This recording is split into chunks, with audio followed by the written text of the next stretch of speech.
ప్రియులరా, దేవుని వాక్యం చూసుకుందాం.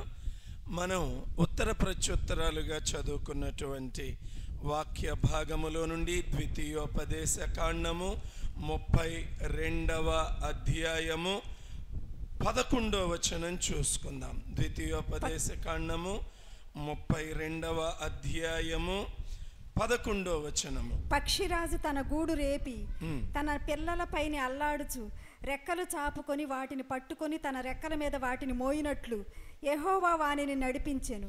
చాలు. ఈరోజు మనం దేవుని సన్నిధిలో పక్షిరాజు తన గూడును రేపి తన పిల్లల పైన అల్లాడుచు రెక్కలు చాపుకొని వాటిని పట్టుకొని తన రెక్కల మీద వాటిని మోయునట్లుగా యెహోవా వానిని నడిపించును.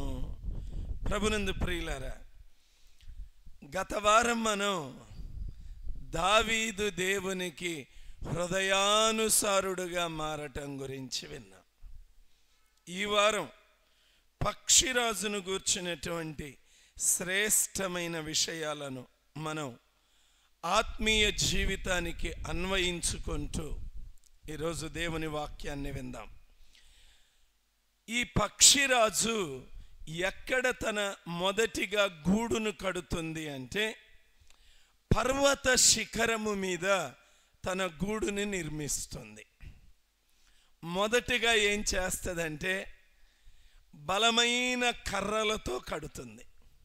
ఆ తర్వాత చిన్న చిన్న కొమ్మలు తీసుకెళ్ళి ఈ బలమైన కొమ్మల మీద చిన్న చిన్న కొమ్మలను పరుస్తుంది.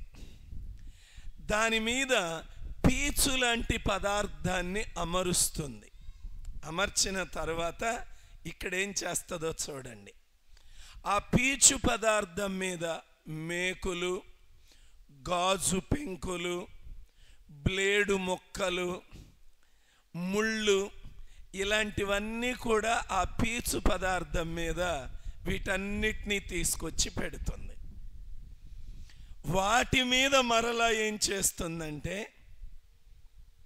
దొరికినటువంటి మెత్తని బట్టలు తీసుకొచ్చి వీటి మీద ఈ మేకులు, గాజు ముక్కలు, ఈ బ్లేడు ముక్కలు, ముళ్ళు వీటి మీద మెత్తని బట్టలు పరుస్తుంది. దూది లాంటి పదార్థాన్ని కూడా తీసుకొచ్చి అక్కడ పరుస్తుంది. ఆ విధంగా తన గూడుని నిర్మిస్తుంది. ఎంత సుఖం ఏర్పాటు చేసి చక్కగా దాని మీద గుడ్లు పెట్టి పొదగటం ప్రారంభిస్తుంది. పొదిగి బిడ్డలను పెడుతుంది. ఆ పిల్లలను కంటికి రెప్పలాగా కాపాడుతుంది. ఎంత బాగా చూసుకుంటుందో, సమయానికి ఆహారం తెచ్చి పెడతా ఉంటుంది. ఆ పిల్లలు ఏమనుకుంటాయో తెలుసా? మా తల్లి లాంటి తల్లి ఎవ్వరికీ లేదు అనుకుంటూ ఉంటుంది. అలాగా ఆ పిల్లల ఆనందానికి అవధులు లేకుండా ఉంటాయి. ఎంతో ప్రేమగా తన బిడ్డలను సాకుతూ ఉన్నటువంటి ఈ తల్లి ఒక్కసారిగా తన హృదయాన్ని కఠినం చేసుకుంటుంది. తన హృదయం బండబారిపోయినట్లుగా అయిపోతుంది. ఏం చేస్తుందో తెలుసా ప్రియులారా? ఒక్కసారిగా ఆ గూడుని రేపటం మొదలు పెడుతుంది. అక్కడేసిన దూది లాంటి పదార్థాన్ని లేపి గాలిలోకి విసిరేస్తుంది, అవతలకి విసిరేస్తుంది. ఆ మెత్తని బట్టలు తీసి అవతల పడేస్తుంది. ఇప్పుడు దాని కింద ఏమున్నాయి చెప్పండి మీరు? గాజు పెంకులు ఉన్నాయి, మేకులు ఉన్నాయి, బ్లేడు ముక్కలు ఉన్నాయి, ముళ్ళు ఉన్నాయి. ఇప్పుడు ఈ పిల్లలు ఎదుగుతా చక్కగా తల్లి ప్రేమను ఆస్వాదిస్తూ ఆహా ఓహో అంట సుఖభోగాలలో ఉన్నటువంటి ఈ పిల్లలకు అకస్మాత్తుగా వాళ్ళ అమ్మ ఇలా ఎందుకు మారిపోయిందో తెలీదు. పక్షిరాజు అనే ఆ తల్లి ఎందుకు ఇలా కఠినంగా ప్రవర్తిస్తుందో తెలియదు. ఇప్పుడు వాటికి ముళ్ళు గుచ్చుకుంటుంటాయి, గాజు పెంకులు గుచ్చుకుంటుంటాయి, బ్లేడు ముక్కలు గుచ్చుకుంటుంటాయి, ప్రియులారా మేకులు గుచ్చుకుంటాయి. ఏం చేస్తాయి? రెండో వైపు వెళ్ళిపోయిన తల్లి కనపడిద్దా అని ఎతుకుతుంటే ఆ తల్లి కనపడదు. ఇక ఒకవైపు ఈ మేకుల బాధ, రెండో వైపు స్టమక్ బాధ, ఆకలి బాధ. ఈ రెండు బాధలు ఎంతకాలం తట్టుకుంటాయి? తట్టుకోలేక ఒకరోజు ఏం చేస్తాయి అంటే, ఒక ఫైన్ డే ఆలోచన చేసుకొని ఆ గూడులో నుండి, ఆ పర్వత శిఖరం మీద నుండి కిందకి దూకుతాయి. మరి శిఖరం మీద నుండి అంత చిన్న పిల్లలు కిందకు దూకితే బ్రతుకుతాయా ప్రియులారా?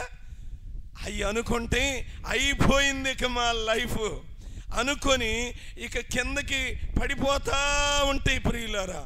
నేల దగ్గరలోకి వచ్చేటప్పుడు ఎక్కడి నుంచి వస్తుందో ఈ తల్లి రెక్కలు విప్పుకొని వచ్చి ఆ పడిపోతున్న బిడ్డని ఆ రెక్క మీద పడేటట్లుగా లేపుకెళ్తుంది.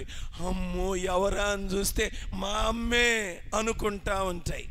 మరలా తీసుకెళ్ళి చక్కగా ఎంత మంచి అమ్మ మా అమ్మ అనుకుంటా ఉంటే మళ్ళీ తీసుకెళ్ళి ఎక్కడ పెడుతుందో తెలుసా? గాజు మొక్కల మీద, గూడులో గాజు మొక్కలు, ముళ్ళు. ప్రియులరా అక్కడ మళ్ళీ ఎంతకాలం ఉంటాయి? మరలా దూకటం మొదలు పెడతాయి ప్రియులారా.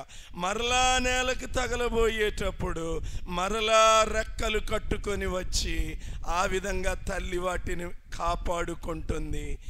ఈ విధంగా ఎప్పటి వరకు చేస్తుందో తెలుసా? ఇక అవి ఎగరటం నేర్చుకునే వరకు ఆ తల్లి ఆ విధంగా చేస్తుంది. ఇది తల్లి పిల్లలు స్వేచ్ఛగా ఎగరటానికి ఇచ్చే అద్భుతమైన ట్రైనింగ్ ప్రియులరా. ఇప్పుడు ఇది మాకెందుకయ్యా? మనకే కావాలి ప్రియులరా. మనల్ని కూడా దేవుడు ఎల్లప్పుడూ సుఖంగా ఉండటానికి అనుమతించడు. మనకి కొన్ని నేర్పించాలి. ఖచ్చితంగా ఆయన కొన్ని నేర్పించటానికి చూస్తాడు. అందుకే కొన్నిసార్లు మనకు కూడా కష్టం పోయిందనుకోగానే కష్టం, ముళ్ళు గుచ్చుకుంటా ఉంటాయి. శోధనలనే ముళ్ళు, కష్టములు, ఇరుకులు, ఇబ్బందులు, అనేక రకాలైన సమస్యలని గాజు పెంకులు, మేకులు, ముళ్ళు, బ్లేడులు కోస్తా ఉంటాయి హృదయాన్ని. ఎన్నో సమస్యలు మనలను కూడా ఇబ్బంది పెడుతూ ఉంటాయి. ఇప్పుడు మనకేం డౌట్ వస్తుందో తెలుసా? అరేరే ఒక ఆయన నన్ను ప్రేమించాడే, పరలోకము నుండి దిగి వచ్చాడే, నన్ను బహుగా ప్రేమించాడే, రెక్కల మీద మోసాడే, ఇంతకాలము నన్ను పెంచాడే, నా కోసం తన ప్రాణాన్ని కూడా పెట్టాడే, ఆ దేవుడు కూడా నన్ను వదిలిపెట్టేశాడా? ఏమనుకున్నాయి పక్షులు? ఏంద్రా బాబు మా అమ్మ హృదయం ఇంత కఠినమైపోయింది, బండబారిపోయింది అనుకున్నాయి కదా. మనం కూడా అనుకుంటాం దేవుడు వదిలిపెట్టేశాడేమో అనే సందేహం నీకు కలుగుతుందా? ఏంటి ఈ విధంగా నా గుండె కోతకు గురవుతుంది, ఈ సమస్యలు, ఇరుకులు, ఇబ్బందుల్లో గుండా నేను మాటి మాటికి వెళ్లాల్సి వస్తుంది అని నలిగిపోతూ ఉన్నావా? ఒక మాట జ్ఞాపకం ఉంచుకోండి. అబ్రహాము కత్తి పైకెత్తే వరకు ఇస్సాకు మనసులో ఏముండి ఉంటుంది చెప్పండి? ఫైనల్ సెకండ్స్, ఆఖరి క్షణాలు అనుకుని ఉంటాడా? అనుకోడా? ఖచ్చితంగా అనుకుని ఉంటాడు, అనుమానమే లేదు అందులో ప్రియులారా. కానీ కత్తి ఇస్సాకు మీద పడిందా? చెప్పాలి నోరు తెరిసి. పడలేదు ప్రియులారా. కత్తి ఎత్తాడు అబ్రహాము, కత్తి ఎత్తాడు ప్రియులారా. ఇస్సాకు అనుకొని ఉంటాడు అయిపోయింది, ఖడ్గం నా మీద, నా తల మీద పడబోతుంది, నా మెడ మీద అయిపోబోతున్నాను అనుకొని ఉంటాడు. కానీ ఇస్సాకు మీదికి దేవుడు ఆ ఖడ్గాన్ని దిగనివ్వలేదు. ప్రియులరా, పక్షిరాజు తన పిల్లలను శిఖరము మీద నుండి క్రింద పడే వరకు మౌనం వహించినట్లుగా ఉంటది, కానీ వాటిని మాత్రం క్రింద పడనివ్వదు. ఆ పిల్లలకు తెలియకుండానే ఆ పిల్లలను వెంబడిస్తూనే ఉంటుంది. ప్రియులారా, ఆ తల్లి ఆ హృదయాన్ని అలా కఠినం చేసుకోకపోతే ఆ బిడ్డలు ఆ స్వేచ్ఛ జీవితాన్ని సంపాదించుకోలేవు. అదే విధంగా అంతేకాదు, జీవిత కాలము ఇక అవి ఆ గూడులోనే పెరగాలి. తల్లి అలా చెయ్యకపోతే అవి ఇక ఆ గూడులోనే తింటూ, ఆ తల్లి తెచ్చి పెడతంటే ఇక అక్కడే పెరుగుతూ, ఇక అవి ఎగరలేవు, అవి ఎదగలేవు, వాటిల్లో చైతన్యము రాదు. ప్రియులరా, దేవుడు కూడా అందుకే మన పట్ల ఇలాంటి విధానాన్ని అవలంబిస్తూ ఉంటారు. మన జీవితంలో విశ్వాసంలో ఎదగాలి అంటే, పరిపూర్ణులం కావాలి అంటే, భక్తిలో రాణించాలి అంటే, ఆత్మీయ కండరాలు బలపడాలి అంటే, దేవునిలో దృఢమైన వ్యక్తులుగా మార్చబడాలి అంటే, మరగుజ్జులముగా మిగిలిపోకుండా ఆ గూడులోనే, ఆ భక్తి మూసలోనే ఆ మరగుజ్జులమైపోయి ఇక కదలలేని స్థితిలో మనం ఉండిపోకుండా ఉండాలి అంటే, దేవుడు కూడా, నువ్వు అనుకుంటావు దేవుడు మౌనంగా ఉన్నాడా, దేవుడు వదిలిపెట్టేశాడా, నా పరిస్థితి ఇంతేనా? కానీ ప్రియులారా, దేవుడు ఏం చేస్తూ ఉంటాడో తెలుసా? మనలను రేపుతూ ఉంటాడు. కానీ ఆయన కృప, ఆ తల్లి పక్షి ఆ బిడ్డలు కింద పడిపోతున్నప్పుడు వెంబడిస్తూ ఆ తల్లి ఎలా వస్తుందో, దేవుని కృప నిన్ను వెంబడిస్తూనే ఉంటుంది. దేవుని ప్రేమ నీ వెంట వస్తూనే ఉంటుంది. ఆయన ఇమ్మానుయేలు దేవుడు, ఆయన తోడుగా ఉండే దేవుడు, విడిచిపెట్టే దేవుడు కానే కాదు. శోధన లేని ప్రతి వ్యక్తి ఆత్మీయంగా మరగుజ్జైపోతాడు, అనుమానమే లేదు. మోకాళ్ళు వంచటం చేత కాదు, ఎలుగెత్తి కేకలు వేయటం చేత కాదు, ఒక సమస్యను ఢీకొనటం చేత కాదు. అది రావాలి అంటే దేవుడు కొన్నిసార్లు మౌనంగా ఉండాలి, అనుమతించాలి. ఇలాంటి వాటి గుండా మనం వెళితేనే ఆయన మీద ఆధారపడుతూ మనం ముందుకు కొనసాగగలుగుతాం. అందుకే ప్రియులారా, పక్షిరాజును గురించి దేవుడు మనకి తెలియచేస్తూ ఉన్నాడు. ఆయన ఖచ్చితంగా ఆ విధంగా మనలను కూడా ఎదిగేటట్లుగా, మరగుజ్జులం కాకుండా మన భక్తి జీవితంలో ఎదగాలని కోరుకుంటున్నాడు. రెండవదిగా ప్రియులారా, ఈ పక్షిరాజును గురించి 40వ అధ్యాయము యెషయా గ్రంథము 31వ వచనం మొదటి లైన్ చదవండి. యెహోవా కొరకు ఎదురు చూచు వారు నూతన బలము పొందుదురు, వారు పక్షి రాజుల వలె రెక్కలు చాపి పైకి ఎగుదురు. చాలమ్మ, తర్వాత మరలా చదువుదు గాని. యెహోవా కొరకు ఎదురు చూచువారు నూతన బలము పొందుదురు అని ఎవరితో పోల్చాడు? పక్షిరాజుతో పోల్చాడు. ఇంకొక వాక్యం కూడా చదువమ్మా, 103:5 కీర్తనలు 103:5. పక్షిరాజు యవ్వనము వలె నీ యవ్వనము క్రొత్తదగుచుండునట్లు మేలుతో నీ హృదయమును తృప్తిపరచుచున్నాడు. రెండవది, ఇందాక నూతన బలము అని చదివాం, ఇప్పుడేం చదివాం? నీ యవ్వనము క్రొత్తదగుచుండునట్లు. అంటే ఇది నూతన జన్మకు సాదృశ్యం. ప్రియులారా, చూడండి, గడిచిపోయిన కాలం తిరిగి వస్తుందా? ఒక మాట చెప్పండి.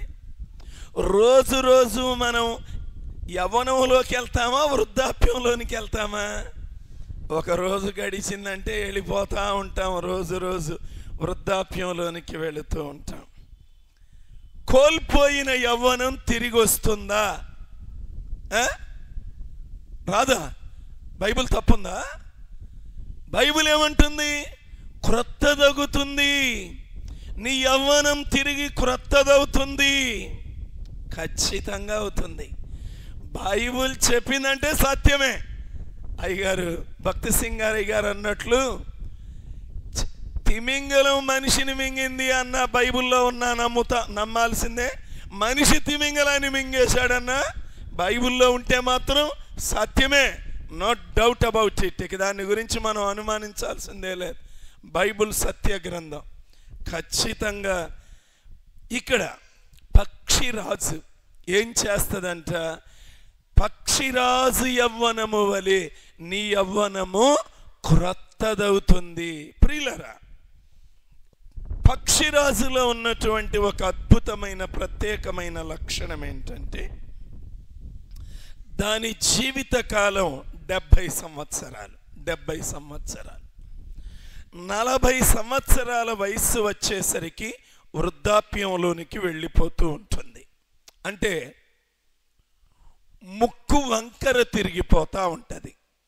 ఎప్పుడైతే ముక్కు వంకర తిరిగిపోతూ ఉంటుందో ఆహారం తీసుకోవటం కష్టమైపోతూ ఉంటుంది. రెండవదిగా ఈకలు బాగా పెరిగిపోతాయి. విస్తారమైన ఈకల వల్ల తన శరీరం తనకి బరువైపోయినట్లుగా అయిపోయి ఎగరలేని పరిస్థితులు వచ్చేస్తూ ఉంటాయి. మూడవదిగా దాని ఛాతీ ఈ బరువును మోయలేక సహకరించలేదు. నాలుగవదిగా మరి పక్షిరాజు వచ్చి ఆహారాన్ని తీసుకొని వెళ్ళటానికి కింద గోర్లు ఉంటాయి. ఆ గోర్లు ఇంతకు ముందు ఉండేది ఎలా అయితే ఇప్పుడు వంకర్లు తిరిగిపోతాయి. వంకర్లు తిరిగిపోతాయి. ఆహారం పట్టుకోవటానికి అనుకూలత లేకుండా వంకర్లు తిరిగిపోతాయి. ఇప్పుడు పక్షిరాజు ముందు 2 ఆప్షన్లు ఉంటాయి. ఎన్ని ఆప్షన్లు ఉంటాయి చెప్పండి? పక్షిరాజు ముందు 2 ఆప్షన్లు ఉంటాయి. ఒకటి చనిపోవడం. లేదు, ఒకటి చనిపోవటం ప్రియులారా. రెండవది బాధాకరమైన అనుభవం గుండా వెళ్ళి నూతన జన్మను పొందటం. ఈ 2 ఆప్షన్స్ ఉంటాయి. ఎందుకంటే ముక్కు వంకర తిరిగింది, ఆహారం తినలేదు, రెక్కలు బరువు అయిపోయినాయి, ఛాతీ సహకరించలేదు ఇక ఎగరటానికి. 3 కాలి గోర్లు కూడా వంకర తిరిగిపోయి ఆహారం పట్టుకోవటానికి అనుకూలత ఉండదు. ఇంకా నేనేం చెయ్యాలి? చనిపోవటమా, బాధాకరమైన అనుభవం గుండా వెళ్ళి తిరిగి నూతన జన్మను పొందటమా? ఈ రెండిట్లో ఏదో ఒకటి డిసైడ్ చేసుకోవాలి. అప్పుడు పక్షిరాజు ఏం చేస్తుందో తెలుసా? ఈ వృద్ధాప్యం అనే 40 సంవత్సరాల స్టేజీలోనికి వెళ్ళినప్పుడు అది ఒక ఎత్తైన శిఖరానికి వెళుతుంది. వెళ్ళి ఆ ఎత్తైన శిఖరం మీద ముందు తన ఏకలన్నీ పీకేసుకుంటుంది. ఏకలు మొత్తం పీకేసుకుంటుంది. ఒక్కసారి మీ పక్కాళ్ళందరూ వింటున్నారో లేదో చూడండి. కుడివైపు ఎడమవైపు నిద్రపోతే లేపండి. కొంతమంది నిద్రపోతున్నారు, కళ్ళజోళ్ళు ఉండి కూడా నిద్రపోతున్నారు. అది కూడా చూసా. మెలకుగా ఉండాలి. ఏకలన్నీ పెరికేసుకుంటుంది. రెండవది గోర్లు లాగేసుకుంటుంది. కాళ్ళకున్న గోర్లు లాగి వేసుకుంటుంది. 3 తన ముక్కుని బండకేసి కొట్టి పగలగొట్టేసుకుంటుంది. అర్థమవుతుంది కదా? 4 ఆ రక్తపు మడుగులో అలానే ఆ బండ మీద 150 రోజులు 5 నెలలు అలానే ఉండిపోతుంది. ప్రియులారా, ఆ సమయంలో ఏం జరుగుద్దో తెలుసా? కొత్త రెక్కలు రావటం మొదలు పెడతాయి. కోల్పోయిన రెక్కల స్థానంలో పీకేసింది కదా, కొత్త రెక్కలు రావటం మొదలు పెడతాయి. గోర్లు పీకే కదా, కొత్త గోరులు రావటం మొదలు పెడతాయి. ముక్కు పగలగొట్టింది కదా, ఆ ముక్కు తిరిగి కొత్త ముక్కు రావటం మొదలు పెడుతుంది. ఇప్పుడు ఏం జరుగుద్ది? మీరు 2 వచనాలు చదివారు. యెహోవా కొరకు ఎదురు చూచువారు నూతన బలము పొందుదురు. దానికి కొత్త బలం వస్తుంది. తిరిగి తరువాత పక్షిరాజు యవ్వనము వలె నీ యవ్వనము క్రొత్తదవుతుంది. క్రొత్త జన్మ, నూతన జన్మ, నూతన జన్మ, నూతన యవ్వనం, నూతన బలం తిరిగి పొందుకుంటుంది ప్రియులారా. ఆ నూతన జన్మను పొంది మరలా 30 సంవత్సరాల పాటు అది యవ్వన బలముతో జీవించగలుగుతుంది. ప్రియులారా, ఎంత మధురమైన అనుభవం. ఇక్కడ ఒక మాట మీకు చెప్పబోతున్నాను. ఇప్పుడు పక్షిరాజు నూతన బలం పొందాలి అంటే ఏం చేయాల్సి వచ్చింది చెప్పండి? తన శరీరాన్ని తానే నలగగొట్టుకోవాల్సి వచ్చింది, బాధ పెట్టుకోవాల్సి వచ్చింది, శ్రమ పడాల్సి వచ్చింది. అయితే ప్రియులారా, ఇక్కడ ఒక గొప్ప విషయం. నీకు నూతన బలం ఇవ్వటానికి, నీకు నూతన జీవితం ఇవ్వటానికి మన శరీరాన్ని నలగొట్టుకోనవసరంలా, మనం పగలగొట్టుకోనవసరంలా. మన కోసం దేవుని కుమారుడు భూమి మీదకి దిగి వచ్చాడు. నీకు నాకు నూతన జన్మ ఇవ్వటం కోసం, నూతన హృదయం ఇవ్వటం కోసం, నూతన బలం ఇవ్వటం కోసం ఆయన నలగగొట్టబడ్డాడు. ఆయన శరీరము మీద కొరడా దెబ్బలు పడినాయి. ఆయన బహుగా శ్రమ పడినాడు. ప్రియులరా, మానవులమైన మనం అక్కడ పక్షిరాజుకి నూతన జన్మ రావాలంటే పక్షిరాజే నలగొట్టబడాలి, పక్షిరాజే చితకగొట్టబడాలి, పక్షిరాజే బాధపడాలి. కానీ మానవుడా, నీకోసం నా కోసం కల్వరి సిలువలో ఆయన యాగమయ్యాడు. తన శరీరమును ఎంత శ్రమకు గురి చేశాడు, ఎంత వేదన పడ్డాడు. ఆయన మేలుతో మన హృదయమును తృప్తిపరుస్తూ ఉన్నాడు. పక్షిరాజు యవ్వనము వలె మన యవ్వనాన్ని క్రొత్తదిగా చేసి ఇప్పుడు మనం చేయాల్సింది ఏంటంటే విరిగి నలిగిన హృదయంతో ఆయన పాదాల దగ్గరకు చేరి, యేసయ్యా నా కోసం ఒక నూతన జన్మ ఇవ్వటం కోసం నువ్వు నలిగిపోయావయ్యా అని నువ్వు నీ హృదయాన్ని ఆయన సన్నిధిలో క్రొమ్మరించుకుంటే చాలు, ప్రార్థన చేస్తే చాలు. నువ్వేమి కత్తులతో నీ శరీరాన్ని చీరుకోనవసరంలా, నీవు శరీరాన్ని నలగొట్టుకోనవసరంలా.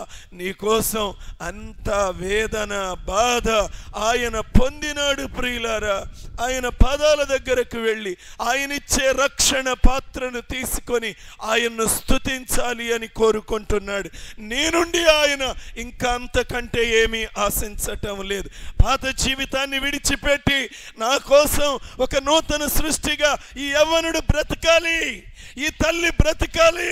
ఇది దేవుడి దినం కోరుకుంటున్నాడు. నువ్వు నలగొట్టబడాలి. నీ జీవితం మలినమైపోయింది, నీ జీవితం పాత రోత జీవితం అయిపోయింది. నువ్వు నలగొట్టబడవలసిన స్థానములో ఆయన నలగొట్టబడ్డాడు. ఇంత మేలు చేస్తే హృదయాన్ని ఇవ్వటానికి ఎందుకు నీకు అంత బాధపడుతున్నావు? మారు మనసు పొందటానికి ఎన్నేళ్లు తీసుకుంటావు? బ్రతుకు మారకుండా ఎంతకాలం బ్రతుకుతావు? అరే, ఆ సిలువలో నీ కోసం ఆయన అంత నలగొట్టబడితే, ప్రభువా నా కోసం ఇంత త్యాగం చేశావయ్యా అని పశ్చాత్తాపడి ప్రార్థన చేయలేవా? ఒప్పుకోలేవా? హృదయం తెరవలేవా? ఆయనకి ఇవ్వలేవా? ప్రియ సంగమా, బైబిల్ అంటుంది మనకు ఆ బలం వస్తుంది ఎప్పుడు? ఆయన్ని ప్రేమించటం నేర్చుకోవాలి. న్యాయాధిపతులు 5:31 ఆయనను ప్రేమించువారు ఎలా ఉంటారంట? బలముతో ఉదయించు సూర్యుని వలె ఉందరు. 20 ఏళ్ళ కుర్చీల్లో కూర్చోవద్దు, కింద కూర్చోండి. వచ్చి 20 ఏళ్ల లోపాళ్ళు దయచేసి వచ్చి కింద కూర్చోండి. యెహోవాను ప్రేమించేవారు బలముతో ఉదయించే సూర్యుడిని పోలి ఉంటారు. ప్రియులారా, ఉదయించే సూర్యుడిని ఆపటం ఎవరి వల్ల, ఎవరి తరం అవుతుంది? ప్రియులారా, ఎవ్వరు ఆపలేరు. అలానే ప్రియమైన వారలారా గుర్తుపెట్టుకోండి, దేవుణ్ణి ప్రేమిస్తే నీ బలము ఎంత బలముగా మారుతుందో. మీకు ఒక మంచి వచనం ఉంటుంది. 85 సంవత్సరాల వయస్సులో కాలేబు అనే ఆయన మాట్లాడుతూ ఉంటాడు. ఏమంటాడు? యోషువ గ్రంథం 14వ అధ్యాయం 11వ వచనంలో, మోషే నన్ను గమ్యాన్ని చేరగలనా చేరలేనా అర్థం కావటం లేదయ్యా, నిరాశ నిస్పృహలతో కృంగిపోతూ ఉన్నానయ్యా అని నువ్వు బ్రతుకుతూ ఉంటే, పక్షిరాజు మన ఆత్మీయ జీవితానికి చక్కని పాఠాన్ని నేర్పిస్తూ ఉంది. ఇప్పుడే ఏమన్నా, పక్షిరాజు తన జీవిత కాలంలో అత్యంత ఎత్తుకు చేరే సందర్భం ఎప్పుడంట? ఎప్పుడు? తుఫానులు వచ్చినప్పుడు. ప్రియులారా, భీకరమైన తుఫానులే వాటిని అత్యంత ఎత్తుకు తీసుకొని వెళుతూ ఉంది. అదే విధంగా ప్రియులారా, మన జీవితంలో కూడా ఉన్నతమైన మెట్టులోనికి, దేవునికి అత్యంత సమీపమైన మెట్టులోనికి నువ్వు ఎప్పుడు వెళ్ళగలవో తెలుసా? నిన్ను చేర్చేవేంటో తెలుసా? నీ జీవితంలో ఎదురయ్యే తీవ్రమైన తుఫానులు, తీవ్రమైన గాలులు, పెను గాలులు, ప్రమాదకరమైన పరిస్థితులు అనుకుంటావే, అవే నిన్ను ఉన్నతమైన మెట్టులోనికి లేవనెత్తుతాయి. తుఫాను మొదలవ్వగానే గూడులో కూర్చోదు పక్షిరాజు, నీరసించిపోదు, కుంగిపోదు, డల్ అయిపోదు. ఏంటి ఇలాంటి పరిస్థితి అని విచారపడుతూ కూర్చోదు. తన శక్తినంతా కూడా తీసుకొని భీకరమైన గాలులకు ఎదురుతుంది. అదేవిధంగా క్రైస్తవుడా, నీ జీవితంలో నీకు తీవ్రమైన తుఫానులు ఎదురైనప్పుడు విశ్వాసాన్ని కూడగట్టుకో, ఆత్మ బలాన్ని కూడగట్టుకో.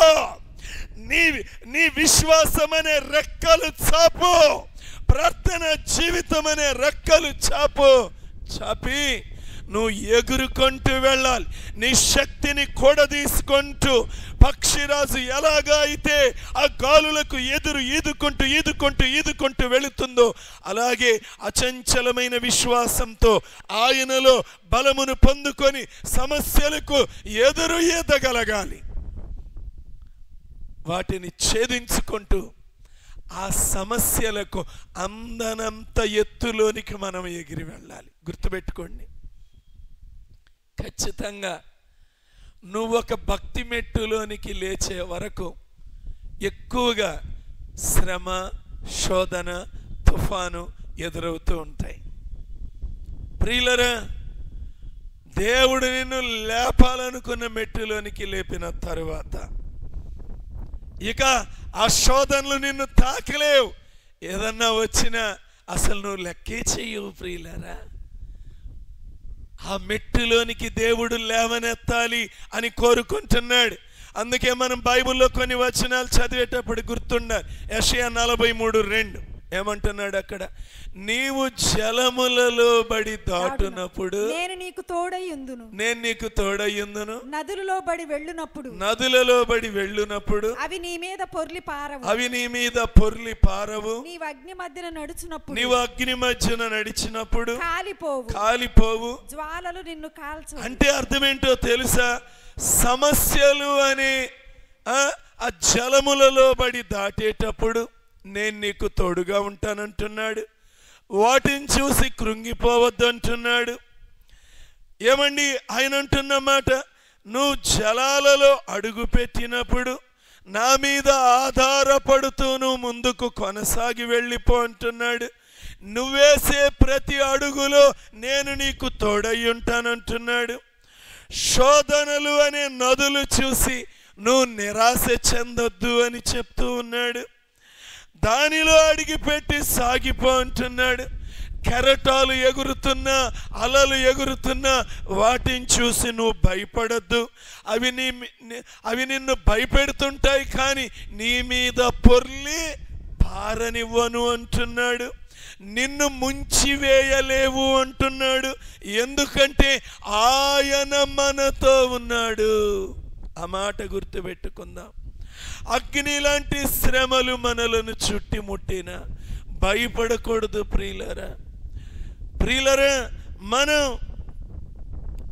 ఆ హెబ్రీ యువకులు షడ్రక్, మేషక్, అబేద్నెగో అగ్నిగుండం చూసినప్పుడు, అగ్నిగుండంలోనికి వెళ్ళినప్పుడు ఏమైనా వారికి హాని కలిగిందా ప్రియులారా? పక్షిరాజు కూడా తన రెక్కలు చాపి ఎలా ఎగిరిపోయిందో అలానే మనం కూడా క్రీస్తు ప్రభువులో నూతన బలం పొందుకొని సమస్యలను దాటుకుంటూ ఎగిరిపోయేదముగాక. ఆమెన్నని మాత్రం అనొద్దు ప్రియులారా.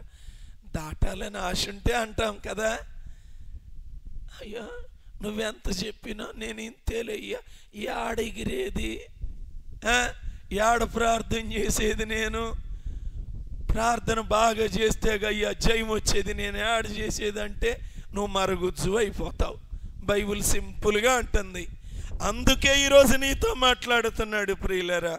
ఆయన నిన్ను ప్రశాంతమైన స్థలములలోనికి నడిపించి సమాధానకరమైన జీవితాన్ని మనకిస్తాడు. ఇక్కడ పక్షిరాజు జీవితంలో ఈ మేలు చేసిన దేవుడు ఖచ్చితంగా మనతో కూడా ఆయన మాట్లాడుతున్న మాట, నేను మీకు తోడుగా ఉంటా, నేను మిమ్మలను నడిపిస్తా, సమాధానకరమైన పరిస్థితుల్లోనికి నేను మిమ్మలను నడిపిస్తాను అని ప్రభువు వాగ్దానం చేస్తున్నాడు. నాలుగవదిగా ప్రియులారా, పక్షిరాజు జీవితంలో మనం వెళ్ళాల్సిన అనుభవం యోబు గ్రంథం 39వ అధ్యాయం. త్వరగా చదువమ్మా, 27 నుండి. పక్షిరాజు నీ ఆజ్ఞకు లోబడి ఆకాశ వీధికి ఎక్కునా, తన గూడు ఎత్తైన చోటను కట్టుకొనునా, అది దాని కన్నులు దానిని దూరం నుండి కనిపెట్టును. ఇక్కడ పక్షిరాజు యొక్క దృష్టి గురించి మనం వింటూ ఉన్నాం. పక్షిరాజు దృష్టి ప్రియులరా, మన దృష్టితో పోలిస్తేనంట పక్షిరాజుకి 8 రెట్లు అధిక దృష్టి కలిగి ఉంటుందంట. ఏమండి, మన దృష్టితో పోల్చి చూస్తే మనకంటే 8 రెట్లు మంచి దృష్టి కలిగి ఉంటుందంట. భూమికి 5 కిలోమీటర్ల ఎత్తులో, ఎంత 5 ఏంటి అడుగులా, అది కూడా చెప్పాలి అబ్బాయి. చదువుకునే పిల్లలుగా యూనిట్స్ చాలా ఇంపార్టెంట్. మీకు చివరి ఆన్సర్ దగ్గర యూనిట్స్ చేయకపోతే మార్కు కట్ అయిపోద్ది, అవునా?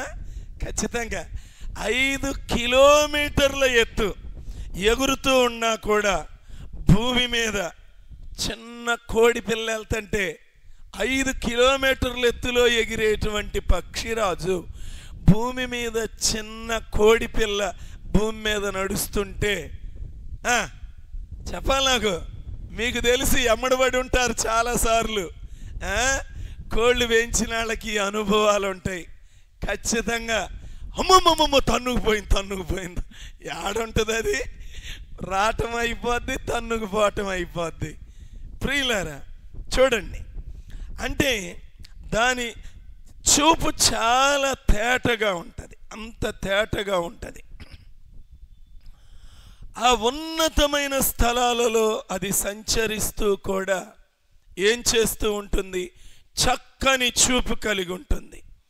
ప్రియులరా, మనం కూడా ఆత్మీయ యాత్రలో ఉన్నటువంటి మనం పరిశుద్ధమైన కంటి దృష్టి కలిగి ఉండాలి, చక్కని చూపు కలిగి ఉండాలి. మీరు గమనించండి ప్రియులారా, ఎందుకంటే బైబిల్ ఏం చెప్తుంది? మత్తయి సువార్త 6వ అధ్యాయం 22, 23 వచనాలు ఏమంటుంది? దేహమునకు దీపము కన్నే గనుక ఆ కన్ను, నీ కన్ను తేటగా ఉండిన ఎడల నీ దేహమంతయు వెలుగుమయమై ఉండును. నీ కన్ను చెడినదైతే నీ దేహమంతయు చీకటిమయమై ఉండును. లేదా బైబిల్లో మత్తయి 6, 22, 23లో నేను మీతో చాలు ప్రియులారా, చూపుల్లో పరిశుద్ధతను కోల్పోకూడదు, చూపుల్లో పరిశుద్ధతను కాపాడుకోవాలి. తలంపులలో చూపుల్లో పరిశుద్ధత కోల్పోతే తలంపుల్లో పరిశుద్ధత కోల్పోతాం. గుర్తుపెట్టుకోండి, చూపుల్లో మనం పరిశుద్ధత కోల్పోతే తలంపుల్లో పరిశుద్ధతను కోల్పోతాం. తలంపుల్లో పరిశుద్ధత కోల్పోతే మాటలలో క్రియలలో పరిశుద్ధతను కోల్పోతాం. చూడండి, ఒకదానికొకటి ఎంత లింక్ ఉంటుందో. అప్పుడు ఏం జరుగుతుంది? మన ప్రవర్తన మలినమైపోతుంది. ఖచ్చితంగా మాటలు మారిపోతాయి, క్రియలు మారిపోతాయి, పాపమునకు దగ్గరవటం మొదలు పెడతాం, దేవునికి దూరం అయిపోతాం. కాబట్టి ఈ చూపు చాలా జాగ్రత్తగా ఉండాలి. చూపుల్లో పరిశుద్ధత కోల్పోకూడదు ప్రియులారా. గుర్తుంచుకోండి, చూపుల్లో పరిశుద్ధత కోల్పోతే తలంపుల్లో పరిశుద్ధత కోల్పోతాం. తలంపుల్లో పరిశుద్ధత ఎప్పుడైతే కోల్పోతామో మాటల్లో క్రియల్లో కోల్పోతాం. మలినమైపోతుంది ఇక శరీరము, హృదయము, మనస్సు. అప్పుడు దేవునికి దూరం అయిపోతాం ప్రియులారా. జాగ్రత్త. ఈ ఉదయకాలం నీ మొబైల్స్లో ఏం చూసి నువ్వు పాడైపోతున్నావో, నీ కళ్ళు ఈ ఇంటర్నెట్లకు సంబంధించిన ఏ మురికి దృశ్యాలు, ఏ పోర్నోగ్రఫిక్ పిక్చర్స్ చూస్తున్నావో, ఓ యవ్వన బిడ్డ, జాగ్రత్తగా నీ దృష్టిని కాపాడుకో. జాగ్రత్త, జాగ్రత్త. ఏం జరుగుతుందో తెలుసా ప్రియులారా? దేవుని హృదయానుసారుడు అనేటువంటి దావీదు కూడా పాపం చెయ్యడానికి పరుగులెత్తాడు. నువ్వు ఎప్పుడైతే నీ కళ్ళు పవిత్రంగా కాపాడుకోవో పాపం చేయటానికి పరుగులెత్తాలనిపిస్తుంది. నాకు పాపం చేయటానికి అవకాశం ఎప్పుడు దొరుకుతుందా అని ఎదురు చూడటం మొదలు పెడతావు. గుర్తుపెట్టుకో, అందుకే కళ్ళు జాగ్రత్తగా కాపాడుకోవాలి. పాపం ఎప్పుడు చేయాలని తాతాలాడుతూ ఉంటావు, సంసోనులాగా వెళతావు. సంసోన్ ఏమైపోయాడో చివరికి తెలుసు. చూశాడంట, వెళ్ళాడంట, కళ్ళు తోడేశారంట. అన్నీ జరిగినాయి కదా. దావీదు చూశాడంట, పిలిపించుకున్నాడంట. ఏమైంది? కాళ్ళకి చెప్పులు లేకుండా రాజు సింహాసనం వదిలి కొండలు గుట్టల్లో పరుగులు, ప్రాణాలు అరచేతుల్లో పెట్టుకుని పరుగులు ఎత్తాల్సి వచ్చిందంట. గర్జించు సింహము వలె వెదుకుచూ తిరుగుచూ ఉండగా ఏ వయస్సు వాళ్ళకి ఏ ఉచ్చెయ్యాలా? ప్రియులార, సైతానికి తెలిసినన్ని ఉచ్చులు ఎవరికి తెలియదు. చిన్నపిల్లలకి ఏ ఉచ్చెయ్యాలో తెలుసు. వాళ్ళకి ఏ చాక్లెట్ మీద ఆశ పెట్టాలో చిన్నపిల్లలకి తెలుసు. ఆడికి ముక్కులో నుంచి నోట్లోకి జరుపు గారుతున్నా కూడా ఆ చాక్లెట్ తినకుండా ఉంటాడా? అది చూయించుతాడు. ఐస్ క్రీమ్ చూయించుతాడు, ఆ చాక్లెట్ చూయించుతాడు. ఆ సైతానికి తెలిసి ఈ బిడ్డ బాగుపడకూడదని. యవనస్తులకు అబ్బో నీ అంకే చూసి నవ్వింది. అదిగో ఇక వీడు బట్టలు చించుకుంటాడు, ఒంటి మీద బట్టలు ఉంటాయా వీడికి? తెక్కలోళ్ళు. ఇక కుటుంబీకులకి ఐహిక విచారములు, ధన మోసములు. భార్య లిస్టు పెట్టింది, ఈ సంసార సాగరాన్ని ఈదలేక చస్తున్నా. ఇక వృద్ధాప్యంలోనికి వెళ్ళిన వారికి ప్రియులారా, తప్పు చేసిన ఒక బిడ్డను చిన్న మందలించిన, ఒక దెబ్బేసిన, వీళ్ళకి అరికాలు దగ్గర నుంచి కోపం వస్తుంటుంది. శరీర ప్రేమలు పెరిగిపోతాయి. శరీర ప్రేమలు అవి సైతాను ఎవరు ఉచ్చులు వాళ్ళకి రెడీగా పెడతాడు. ఎవరు ఉచ్చులు వాళ్ళకు ఉంటాయి, సరిదిద్దనీడు. వాళ్ళకి పెట్టే శరీర ప్రేమలు ఎక్కువ పెట్టి దేవుడి మీద ప్రేమ ఉండదంతా. శరీర ప్రేమలు ఎవరైనా ఈ వయసు పెరిగేటప్పుడు శరీర ప్రేమలు పెరిగిపోతూ ఉంటాయి, ఆత్మ ప్రేమలు పెరగవు. అందుకే జోగారంట, అయ్యా నేను వయసులో పెద్దవాడిని అవుతున్నాను, ఆత్మీయంగా తప్పైన నిర్ణయాలు తీసుకోకుండా శరీర ప్రేమలు పెరగకుండా నన్ను కాపాడయ్యా అని రోజు ప్రార్థన చేసుకునేవాడంట. రిట్రీట్లో అనౌన్స్ చేశాడు, వృద్ధాప్యం చాలా భయంకరం అంట, పతనం చేస్తుందంట భక్తి జీవితాన్ని. కాబట్టి మనం ఎవరు ఉచ్చులు వాళ్ళకు ఉంటాయి, వీళ్ళకు ఉచ్చులు లేవంటానికి లేదు, అందరికీ రెడీ చేసి ఉంచుతాడు. అందుకని మనం ఏం చేయాలి? దేవుడిచ్చే సర్వాంగ కవచాన్ని ధరించుకోవాలి. ఎఫెసీయులకు రాసినటువంటి పత్రికలో ప్రియులారా, ఆ సర్వాంగ కవచం ఏం ధరించాలి అనేది దేవుడు అక్కడ మనకి తెలియచేస్తా ఉంటాడు. 6వ అధ్యాయములో ఏ వచనమమ్మా? 12. ఏలయనగా మనము పోరాడునది శరీరులతో కాదు గాని ప్రధానులతోనూ. సరే, అక్కడ కొన్ని కవచాలు ఉంటాయి.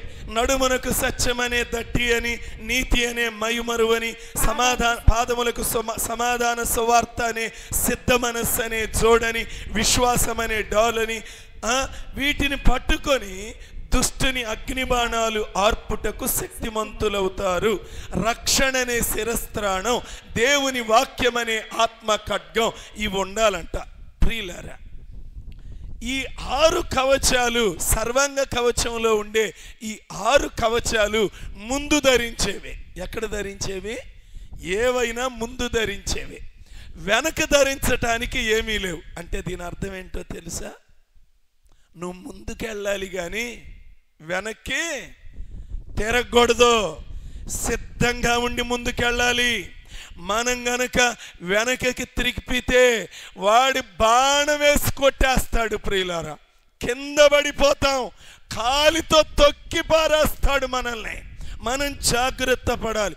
ఆ పరిస్థితి రాకుండా ఉండాలంటే ప్రతి క్షణం అప్రమత్తంగా ఉండాలి. గుర్తుపెట్టుకోండి, పక్షిరాజు ఏం చేస్తుంది ప్రియులారా?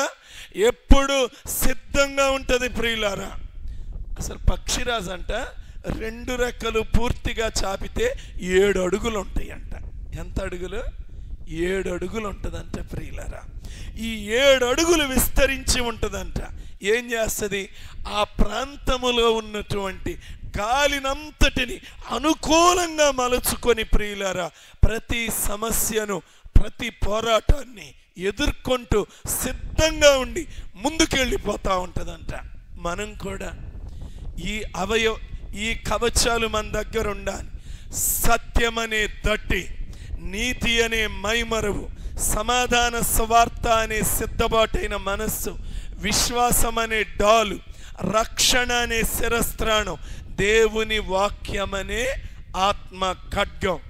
ఈ వీటితో సిద్ధపడాలి. దేనికోసం సిద్ధపడాలి చెప్పండి? ఇప్పుడు బైబిల్ ప్రకారం చెప్పండి, దేనికోసం సిద్ధపడాలి మనం? నేను కొన్ని చెప్తాను, వచనాలు చెప్తాను, మీరు చదవద్దు. రోమా 1:15 ఉంటుంది, సువార్త ప్రకటించటానికి సిద్ధపడాలి. దేనికి సిద్ధపడాలి చెప్పండి? కాపరదయ్యా బాధ్యత, మాది కాదు. ఏంది? సువార్త ప్రకటించటం ఎవరి బాధ్యత? మంది కాదు, కాపరదే కదా. నేను వింటాను, అది నా మనస్సులోకి వెళ్ళదు, హృదయంలోకి వెళ్ళదు, ఇంకేం పంచుకుంటాను? లేదు, బైబిల్ చెప్తుంది నువ్వు నేను సువార్త ప్రకటించాలి. 2 ఆమోసు 4:12 దేవుని సన్నిధిలో కనబడటానికి సిద్ధపడాలి. దేనికోసం చెప్పండి?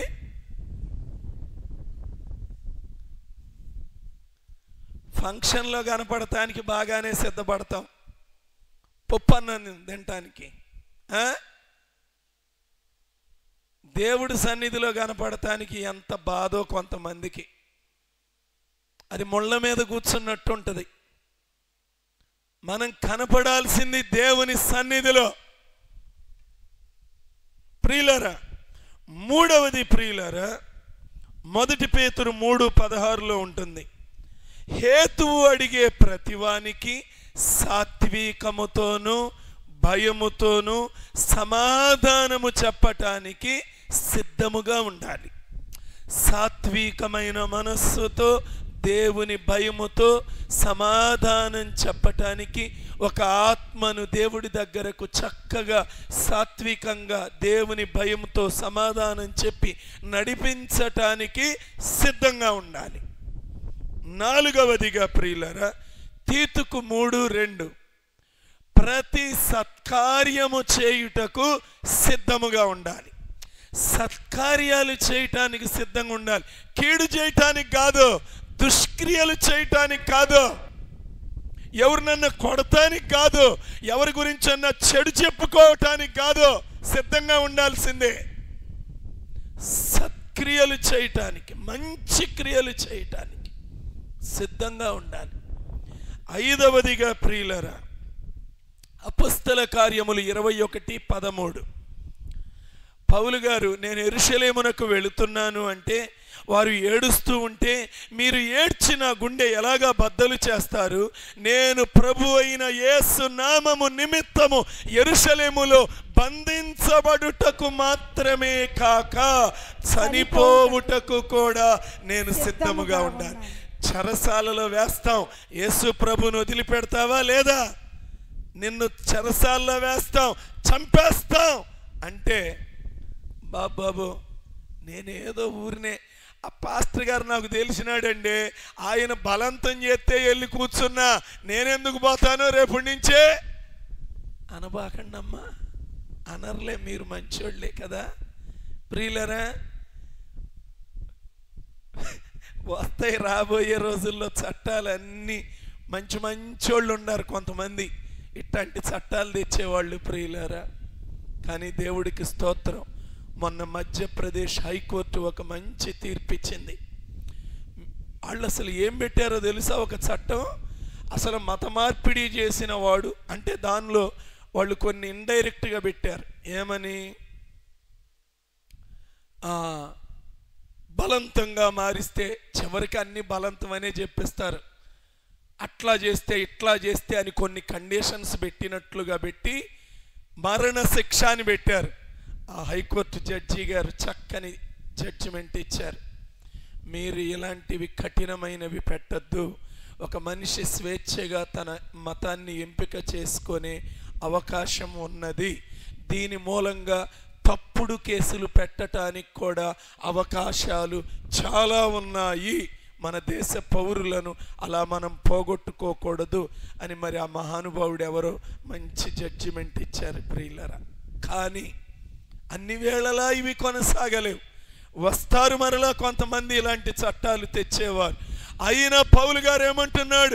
నన్ను బంధించిన యెరూషలేముకి వెళ్తే, అయ్యా పౌలు గారు నిన్ను చెరసాల్లో వేసి నీ మెడకాయ తీసేస్తాడయ్యా, అయ్యా నీ మీద కుట్ర జరుగుతుందయ్యా, నన్ను బంధించిన నన్ను చంపివేసిన నేను సిద్ధముగా ఉన్నాను అన్నాడు. ఆ పదం అన్నాడు కదా, బంధించబడుటకు మాత్రమే కాక చనిపోవుటకును, అబ్బా చనిపోవుటకు సహితము సిద్ధంగా ఉన్నానని చెప్పాడంట. ఇది 5వది.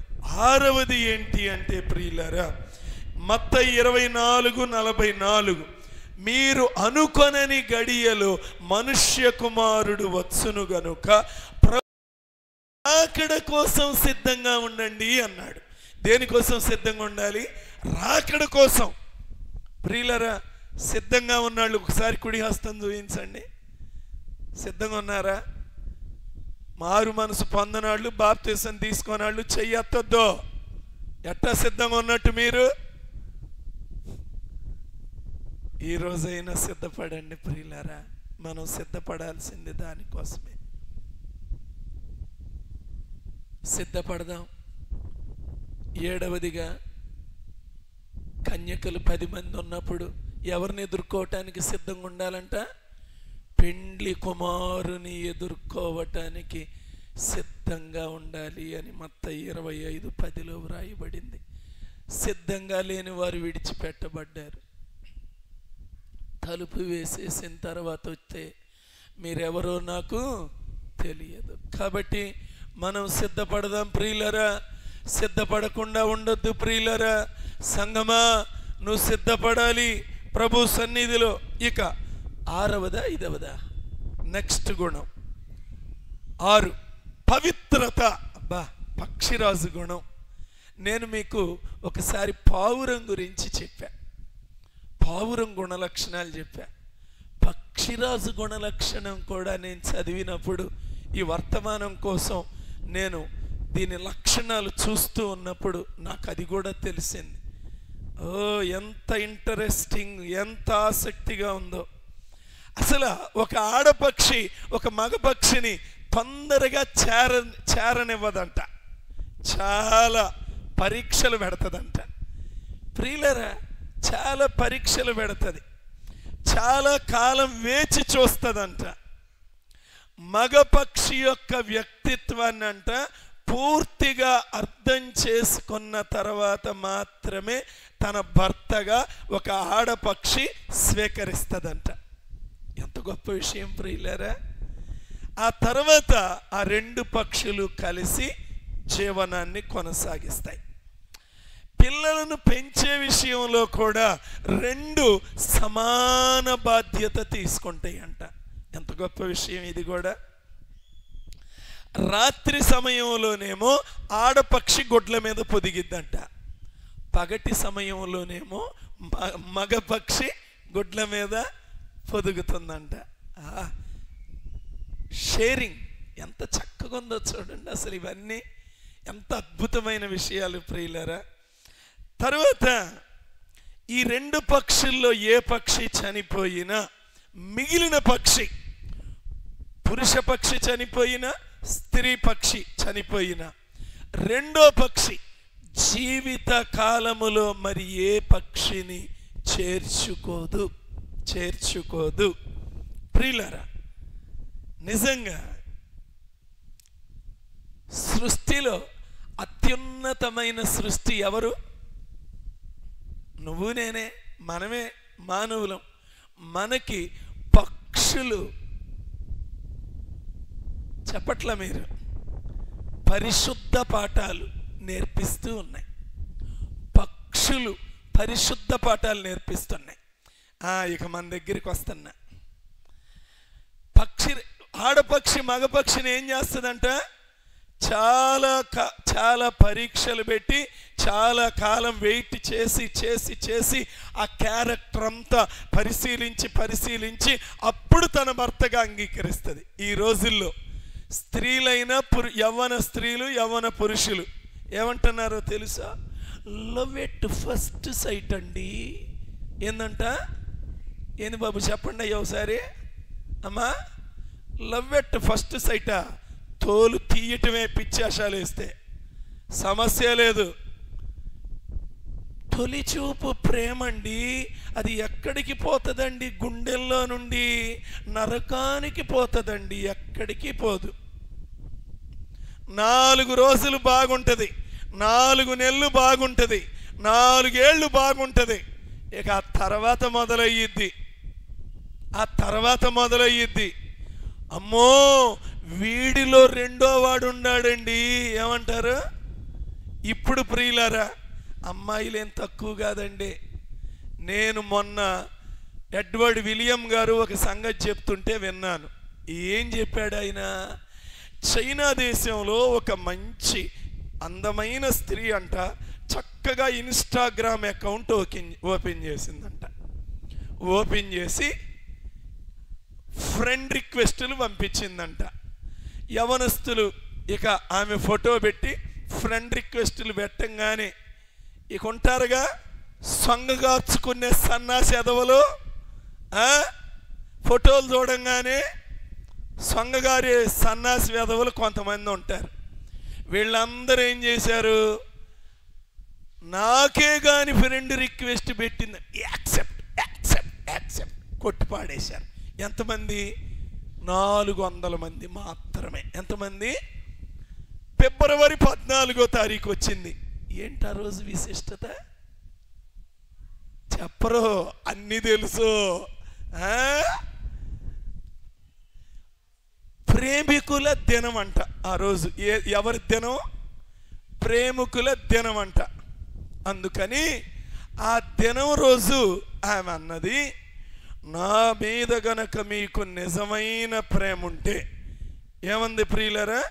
నా మీద గనక మీకు నిజమైన ప్రేమ ఉంటే ఏం చేస్తారు? మీ అందరూ నాకు ఒక ఐఫోన్ కేవలం 1,00,000 రూపాయలు, ఎంత? ₹1,00,000 ఐఫోన్. నా మీద ప్రేమ ఉన్నవాళ్ళు ఈ ఐఫోన్ పంపించండి అని ప్రియులారా ఐఫోన్లు పంపించమంది. 400 మంది ప్రియులారా వాళ్ళ తల్లిదండ్రులను ఏమి హింస పెట్టారో నిజంగా జరిగిన సంఘటన చెప్తున్నా మీకు. 400 మంది మరి ఏం ఫీజులని అబద్ధాలు చెప్పారో, ఏం ఈ తల్లిదండ్రులను ఏం మోసం చేశారో, ఏమి రక్తం పిండారో 400 మంది ఈమెకి ఆ ఫోనులు పంపించారు ప్రియులారా. ఆ ఫోనులు తీసుకొని మంచి అపార్ట్మెంట్ కొనుక్కొని తెల్లారి నుండి ఫోన్ అంట స్విచ్డ్ ఆఫ్ అంట. ఏంది?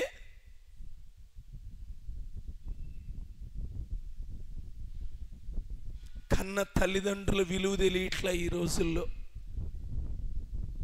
తల్లిదండ్రుల ప్రేమ తెలియట్లా, పవిత్రంగా బ్రతకాలనే బుద్ధి లేకుండా పోతుంది. దేవుని సన్నిధిలో ఉంటా కూడా భయం లేకుండా బ్రతకటం నేర్చుకుంటున్నారు. పరిశుద్ధత, పవిత్రత. అరే, ఒక పక్షిరాజు ఎంత నీతిగా బ్రతుకుతుంది ప్రియులారా. పై ప్రేమలకు ఆకర్షింపబడి అన్నీ కోల్పోయి ఎవరితోనూ చెప్పుకోలేక జీవోత్సవాల్లాగా బ్రతుకుతూ నీ ఇష్టమై చేసుకున్నావుగా అనే మాట ఎక్కడంటారో అని కుళ్ళిపోయి కుంగిపోయి ఏడ్చుకుంటూ అనేక మంది చచ్చిపోతున్నారు, విడాకులు తీసుకుంటున్నారు. భయంకరమైన పరిస్థితులు ప్రియ సంగమా. అందుకే దేవుడు అంటున్నాడు, పక్షిరాజును చూసి